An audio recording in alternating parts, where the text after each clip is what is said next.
Барыңарга салам достор. Бүгүн UFC жаңылыктарынан кыскача жаңылык бар. Кайрадан мен силерге байланышка чыктым достор. Силер унутпагыла, поддержкада болгула, мен роликти баштадым достор. Хамзат Чимаев жана Колби Конгтон достор экөөсүнүн беттешин 1 жылдан бери беттешин кыла албай келип жатат UFC. Мына эми 18 март күнгө официалдуу пландары чоң мүмкүндүктүү убакыттарды UFC коюп койгондо, уже пландарды четке сүрүп салды Колби Конгтон. Хамзат менен эч кандай уушары тууралуу ушул жыл ичи салашары ою жок экенин Колби Конгтон айтып өткөн. Бул салашууга тоготор жери Хамзаттан баш тартты достор. Хамзатка бир гана адам азыр салашууга даяр экенин билдирген, ким десеңер реванш. Бразилиялык Гилберт Бёрнс достор. Болгону бул нерсеге Хамзат өзү каалабай жатат.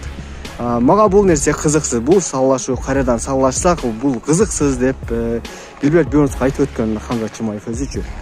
Кийинки жаңылык. Жекме-жек урушу боюнча дүйнөдөн UFC'ден эле кийинки турган промоушен бул Bellator эмеспи? UFC'ге конкрет болгон промоушен азыркы учурда. Ушул силер билген Bellatorду достор, Bellator президенти Скотт Хокер сатууну чечти. Кандайдыр бир себептер менен промоушенду. Сырттан байкап турган UFC албетте бул Bellatorду сатып алууну көздөдү. Бул келишимдерге азырынча даяр сатыкка дагы да көбүрөөк ашыга чыгуусун UFC күтүүдө. Эгерде Bellator UFC-ге өткөн болгон болсо, Дана Уайт президенттин көбүрөөк дагы да кадыр баркы бийигирээк болот достор. Жана дүйнөнүн эң чоң промоушендарынын бири болот десек да туура болот. Эки промоушен бириккен болсо. Балким Bellator бул нерседен сатыктан баш тартып да койушу мүмкүн. Бул нерсени күтсө да болот, таң калбасак деле туура болот.